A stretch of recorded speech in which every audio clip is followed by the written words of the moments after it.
Hello there, and welcome back to another episode of the Los Angeles Rams Insider Podcast. I'm your host and beat writer, Brock Vieira. You can check out all of our work at www.si.com/NFL /Rams /on SI, where we drop double digit pieces of content every single day pertaining to the Rams, their offseason moves, we're doing free agency, the draft, so on and so forth.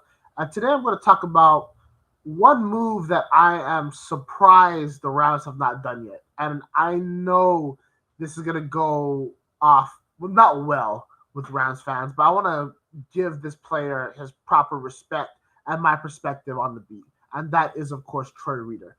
Reader has developed a tough reputation with Rams fans because, of course, there are some times in which his linebacker play hasn't been per se up to standard, but he's not playing linebacker anymore. He's found a new role, and that is, of course, on special teams. Reader was one of the better special teamers for the Rams last year, and I am shocked that he hasn't re-signed with the organization already. Maybe this is a situation where he might have offers to go somewhere else that he's contemplating, or the Rams might have not given him an offer yet, and they're going to, and they're still trying to work through what that would look like. There's a variety of factors, but you talk about a player that is there's no questions about him. And for a special teams unit that needs consistency, he's the model of it. The guy is a former defensive signal caller. He is a Super Bowl champion. He is a player who played valuable minutes for the Rams for many years. He's a player who has transitioned flawlessly into this new role. He is a player who has the respect of the organization, the locker room, honestly, everyone. And he's a player that plays on a vet minimum. It's pretty shocking that he's not signed back. I guess this tells us that maybe Sean Dolak is a little bit farther along than we were expecting. Of course, the undrafted free agent linebacker from the University of Buffalo stuck with the Rams, beating out Pooh Paul Jr. out of Ole Miss, and because of that, Dolak was a contributor on special teams, but he suffered an injury to end his season pretty late in the year. So you wondered if he would be ready. The Rams also re-signed Kyer Thomas, who had a very strong training camp last year. I was very impressed by the type of work that he was putting out. And even Sean McVay said when I asked him, Thomas is being a phenomenal player, as essentially what the entire rhetoric of the organization was. And of course, he suffered an injury that ended his season before the regular season, so he didn't get a chance to prove himself. So maybe the Rams think that they might have a solution with those guys.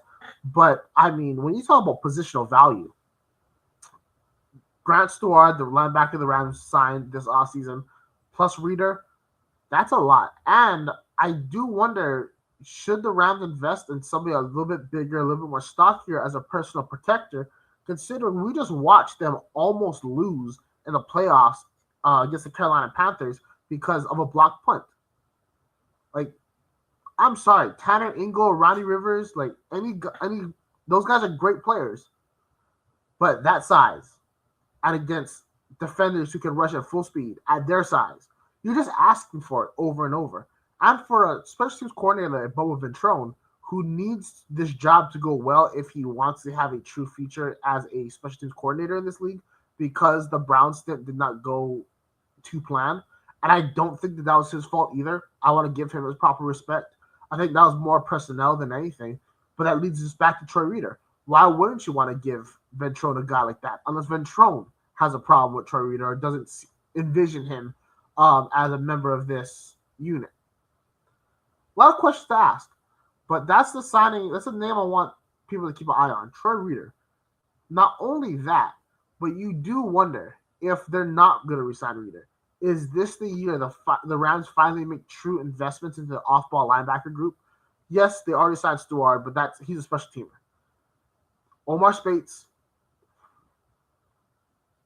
I expect a little bit more from him, to be honest. I'm also hoping that he takes that 3-year jump because he is a good player. He works very hard, and he has a high ceiling. I don't understand what the issues were this year. I'm hoping they can get better because the scheme is going to get better. I do think that Omar Speights is put in a bad spot. I do think that if he was given a little bit of an adjustment for his role, we're going to see a much improved player and the player I envisioned him being after he had a strong rookie campaign. Nate Landman is kind of the same way. After he got his contract, the production for turnovers and stuff started to go down. But I don't think that was his fault.